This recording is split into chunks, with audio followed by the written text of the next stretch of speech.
We humans suffer from joint pain and arthritis, but our pets do too. I'm here at the Hilltop Pet Clinic with Dr. Brandon Bebout. Doctor, thank you for joining me today. We have a special guest. Yeah, this is Otis.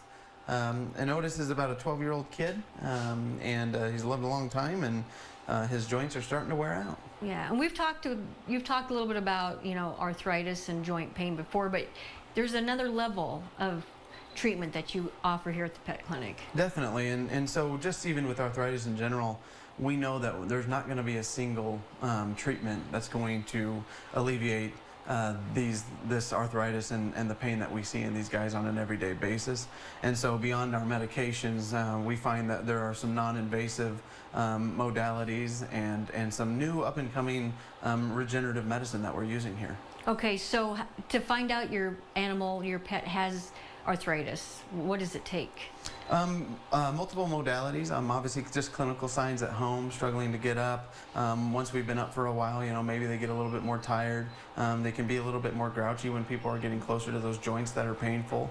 And then of course, x-rays will kind of show you. And we also have what Otis is sitting on is a stance analyzer. And so it will essentially give us an idea as far as where they're bearing their weight and where they're not bearing their weight. And so that gives us an idea to zone in on the affected limb, allows us to take the pictures that we need to take of that affected limb and then find out where that lesion is and localize it and then treat it. Okay, so then we go to the treatment phase. What do you have here? So a couple things here, and specifically with Otis, he has significant hip osteoarthritis, and so both of his hips, his right one is more severe than his left based on x-rays and based on stance analyzer, and so throughout kind of the last few months with him, we've done a laser treatment.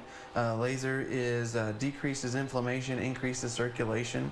It's non-invasive, it's short, it's 7 to 10 minutes at a time, and can provide these guys relief as far as a matter of days or potentially even a matter of weeks. Really? So if you get that treatment, do people need to keep coming back with their pets then? So depending on the injury, and is this arthritis versus a wound versus a post-operative type of scenario, there's a couple different phases with laser. An induction phase where we'll do a few of them in a short period of time, 3 or 4 in 10 days. And even beyond that, here we have a centrifuge that essentially what we do here is a couple things: platelet-rich plasma, PRP, and so it's just a blood draw. So we give these guys a little light sedation.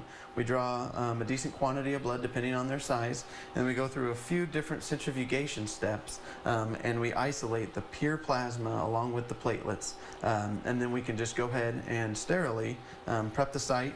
And while they're finishing up with this, and then we go ahead and enter that joint, infuse that, and for the first couple of days it's pro-inflammatory, and so they're pretty sore, but then it starts to take effect.